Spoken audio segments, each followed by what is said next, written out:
আমাদের সুন্দর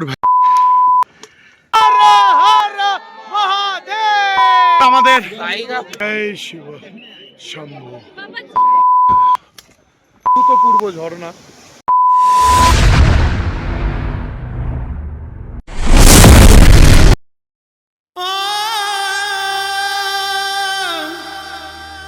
very good morning.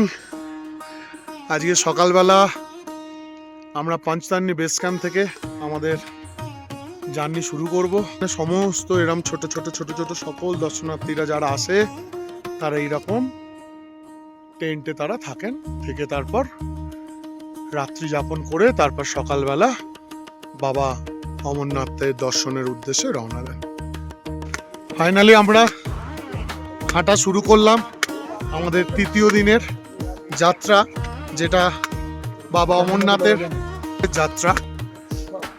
Panchtarni base camp ছেড়ে আমরা ধীরে ধীরে এগিয়ে চলছি বাবার দিকে।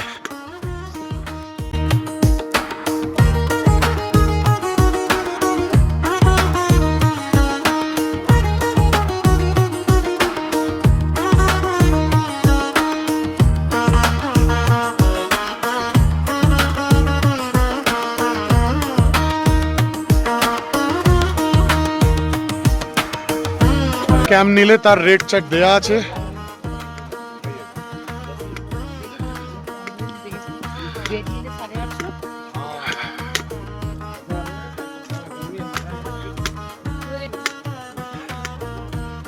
আজকের যাত্রা একটু টাফ হতে চলেছে। প্রথম দিকে চড়াইটা আছে, তারপর তো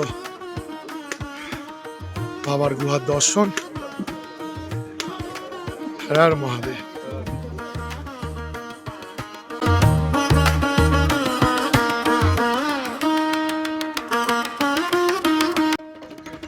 এই হচ্ছে টোটাল পঞ্চতারণী। অভূতপূর্ব জায়গা।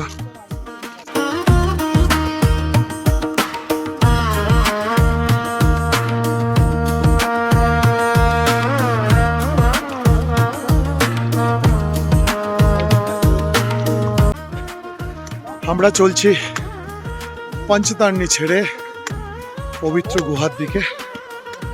রাস্তা প্রচণ্ড কাদায় ভরা, তার সাথে তো ঘোড়াওয়ালাদের দাপদাপি আছে। ওই সেম রাস্তা চলে যাচ্ছে পবিত্র গুহার দিকে।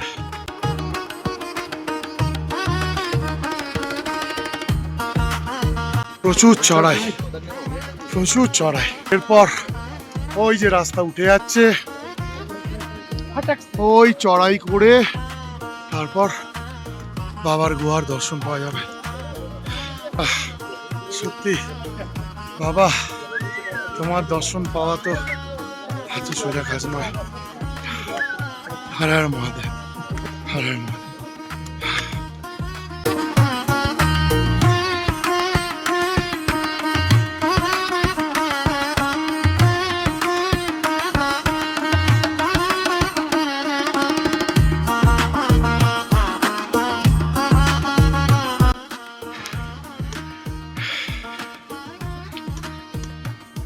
পাঞ্চান্ডি থেকে অমরনাথ গুহার রাস্তা সত্যি বেশ চড়াই।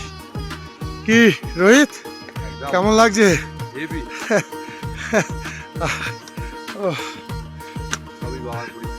একদম হর হর মহাদেব, হর হর মহাদেব। আমরা আগে যখন পিছু টপের ওখানে চড়াই করছিলাম তখন দেখেছিলাম এরম সুন্দর সবুজ জাল দিয়ে বাঁধা, যাতে দর্শনার্থীদের কোনো প্রবলেম না হয়।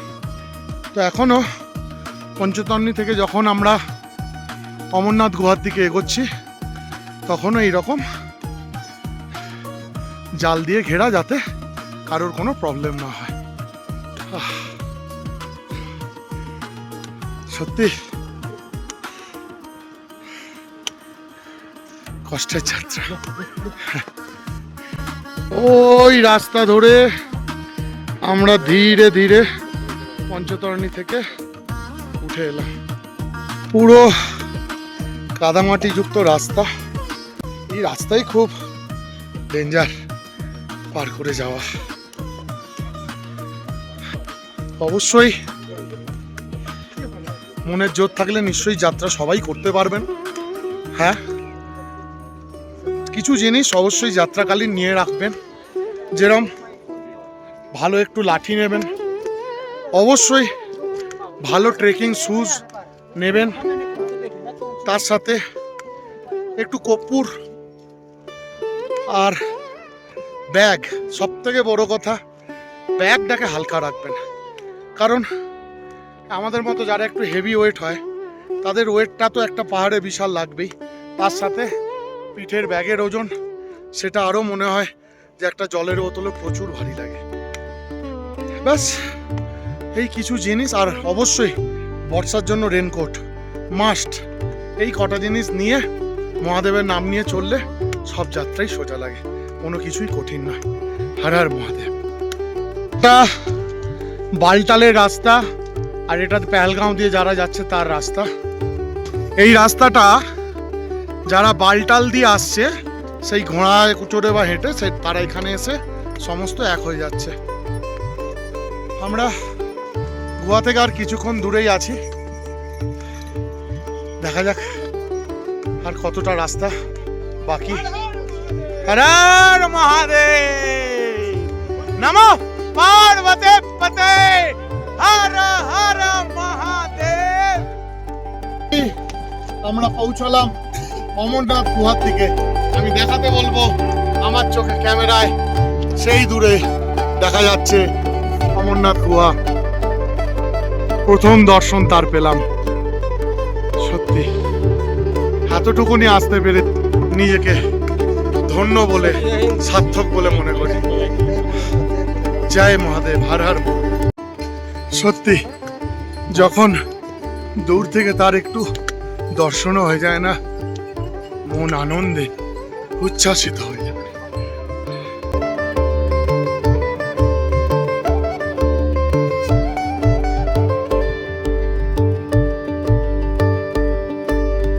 কি সুন্দর!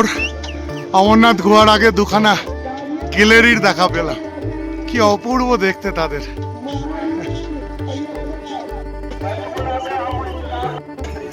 ফাইনালি আমরা প্রায় 40 কিলোমিটার পথ হাঁটার পর, চন্দনবাড়ি থেকে শেষনাগ হয়ে পঞ্চতারিণী হয়ে হাঁটার পর আমরা একদম পবিত্র গুহার সামনে।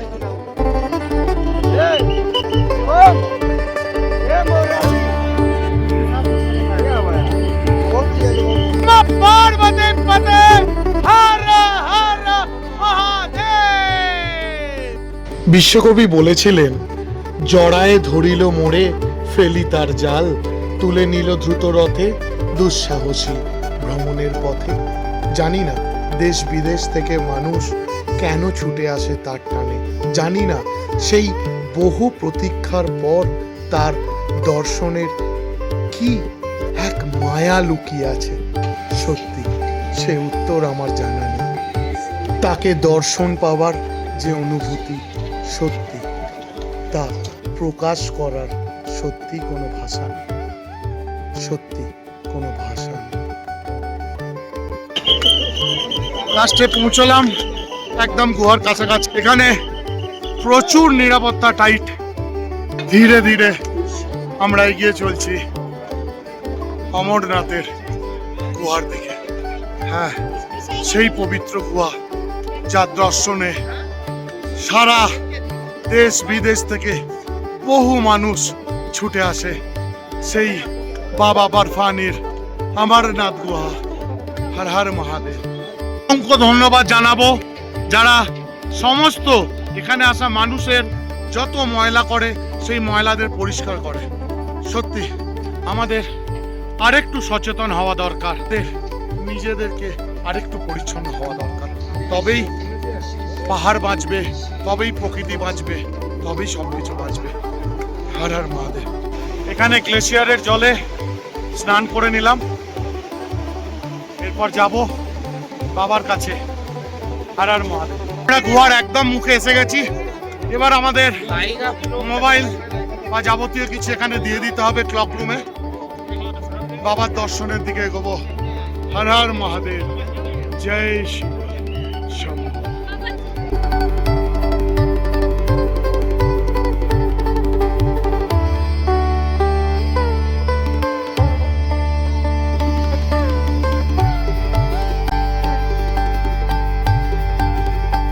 ফাইনালি অনেক কষ্টের পর, অনেক সাধনার পর বাবার দর্শন আমাদের সকলের কমপ্লিট হলো। সত্যি এই অনুভূতি হয়তো বলে বোঝানো যাবে না। এই জিনিস মুখে বলার বাইরে। এই কষ্ট সমস্ত কিছু সকলের জন্য আজকে বাবার দর্শনের কাছে অবধি পৌঁছতে পেরেছি। তা আমার বন্ধু বান্ধব হোক, তা আমার দাদাভাই হোক, তা আমার ফ্যামিলি, আত্মীয় পরিজন, আমার ভাই, আমার কাজের লোক থেকে শুরু করে সমস্ত জনের জন্য আজকে তার দর্শন করতে পেরেছি। তার জন্য সকলকে নতমস্তকে প্রণাম জানাচ্ছি। হর হর মহাদেব, জয় শিব শম্ভু, হর হর মহাদেব। এবার ফেরার পালা। একদম মন চাইছে না, কিন্তু ফিরতে তো হবে। আমরা এবার ধীরে ধীরে নেমে চলছি আমাদের রাস্তার দিকে। বালতাল, দেখা যাক কতক্ষণে পৌঁছতে পারি। ঘড়ির কাঁটায় এখন প্রায় 5:30 বাজে। ওই দূরের রাস্তা যেটা পাঁচতারনি দিয়ে আমরা এসেছিলাম অমরনাথ গুহার কাছে, আর এই রাস্তা দিয়ে জয় ভোলে আমরা চলে যাচ্ছি বালতালের উদ্দেশ্যে। হ্যাঁ, বালতালে নামার রাস্তায় আমরা। হর হর মহাদেব।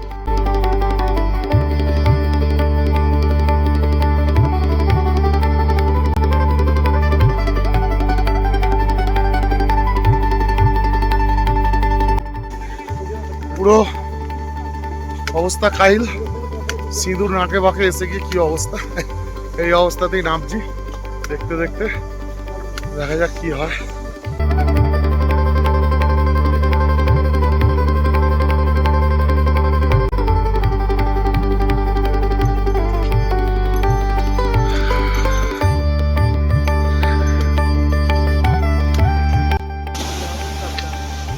এই হলো বালতালের রাস্তায় সেই সুন্দর ঝর্ণা, অভূতপূর্ব ঝর্ণা।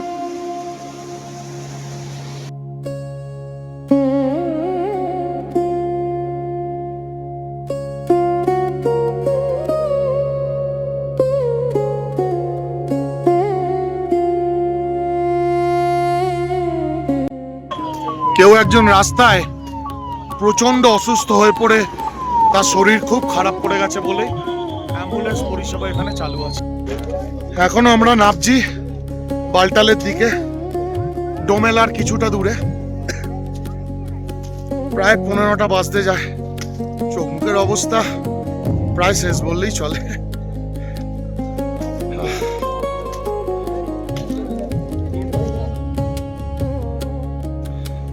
প্রচন্ড উতরাই রাস্তা,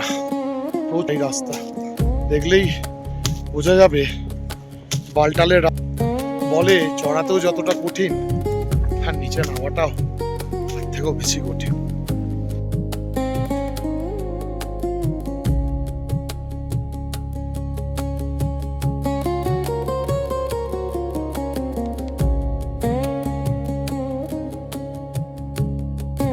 রাত্রির 10:15 বেজে পার হয়ে গেছে, এখনো চলছে। আমাদের পেছনে রোহিত সে পার পিটুরি কাজ করছে। দেখা যাক কখন পৌঁছে। তারা বহু দর্শনার্থী রাস্তায় আছেন, তারা সকলেই প্রচুর কষ্ট, কারণ এই রাস্তা এত ঢাল, পায়ের শিরা প্রায় ছিঁড়ে যাওয়ার খাপ। ঘড়ির কাঁটায় প্রায় 12টা বাজতে 5 মিনিট। আর সামনের ওই একটা উঁচু রাস্তাটা একটু ভয় তো দেখাচ্ছেই। দেখা যাক আর কতক্ষণে পৌঁছতে পারি। হর হর মহাদেব। এত রাত হয়ে গেছে, এটাই মনে হচ্ছে আমার লাস্ট বোর্ড, যেখানে লেখা আছে Shri Amarnathji sign board, thank you, visit again. আমরা বালটাল বেস ক্যাম্পের একদম কাছেই এসে গেছি। ঘাটায় প্রায় 12:30, এখনো বলছে 2-2.5 কিলোমিটার। দেখা যাক আর কতক্ষণ পৌঁছতে পারে। ফাইনালি সব থেকে কষ্টকর মুহূর্ত, এই যাত্রা কার্ডটা দিয়ে দিতে হবে। তার কারণ আমাদের যাত্রা হয়তো এখানেই শেষ, তাই এই কার্ডটা দিতে সত্যি মন চাইছিল না, কারণ এটার সঙ্গে অনেক স্মৃতি জড়িয়ে গেল এই 3 দিনে। জয় বলে কি এতদিন এই কার্ডটাই আমাদের আইডেন্টিফিকেশন ছিল এবং সবাইকেই এখানে দিয়ে যেতে হয়, এটাই যাত্রার নিয়ম, এটাই যাত্রায় চলতে হয়। দিয়েই বালটাল হয়ে যাত্রা শুরু হয়। 3 জনের বালটাল দিয়েই যাত্রা আজকে শেষ হলো। সত্যি এই 3 দিনের জার্নিতে অনেক কিছু শিখলাম। Thank you. আবার দেখা হবে। এখানে যারা যারা বালটাল দিয়ে উঠবে, প্রায় এখন রাত 1:30 বাজে, সেই সময় লাইন দিয়ে দাঁড়িয়ে আছেন অসংখ্য দর্শনার্থী। সত্যি বাবার কি অসীম কৃপা। মানুষের উচ্ছ্বাস দেখলে মনে হয় কিছুই নয় আমাদের এই কষ্ট সবার কাছে। ঘড়ির কাঁটায় 2:15, হাঁটছি, এখনো হাঁটছি আমরা, বিশাল হাঁটছি। মোটামুটি প্রায় আর 8টা বেজে গেল, আর কিছুক্ষণ পর 24 ঘন্টা হেঁটে নিলাম। আমাদের সাথে হচ্ছে, আমরা যখন বালটাল নাবি অনেক রাত হয়ে গেছিল, তাই ক্যাম্প পেতে একটু তো অসুবিধা হয়েছিল। সেই সময় আমার পরিচিত দাদা শঙ্কর দাদা আমাদের ক্যাম্প খুঁজে দিতে সাহায্য করে এবং আমাদেরকে ক্যাম্পের ব্যবস্থা করে দেয়। সত্যি এত দূরে এসেও তোমার উপকার কোনোদিনও ভুলব না দাদা। হে ঐশ্বর্যবান, তোমারে যা দিয়েছিনু সে তোমারই দান, গ্রহণ করেছো যত, ঋণী তত করেছো আমায়। হে বন্ধু বিদায়, হে বন্ধু বিদায়। ট্রেকিং করার সময় অবশ্যই ভালো ব্যাগ, জলের বোতল, ভালো ট্রেকিং স্টিক এবং ট্রেকিং শুজ রাখবেন এবং তার সাথে গ্লাভস, রেনকোট, ট্রেকিং প্যান্ট এবং মেডিসিন অবশ্যই ক্যারি করবেন। এবং তার সাথে সাথে একটু কদিন আগে একটু হাঁটাচলা করবেন নিয়মিত, তাতে এনার্জি বুস্ট আপ হবে। এবং তার সাথে সাথে অবশ্যই চেষ্টা করবেন যে একটু ওয়ার্কআউট হালকা করে নেওয়ার জন্য, তাতে শরীর আপনার তুলনামূলকভাবে ফিট থাকবে। এবং তার সাথে যদি আপনারা একটু সাঁতার কাটতে পারেন, তাতে শরীর আরও ফিট থাকবে। আর অবশ্যই যাওয়ার আগে যাত্রা পারমিট, ব্যাংক রেজিস্ট্রেশন এবং হেলথের সার্টিফিকেট করে নিয়ে তারপর আপনার যাত্রা করবেন। অসংখ্য ধন্যবাদ জানাই সবাইকে আমার সাথে এই যাত্রায় থাকার জন্য। হর হর মহাদেব।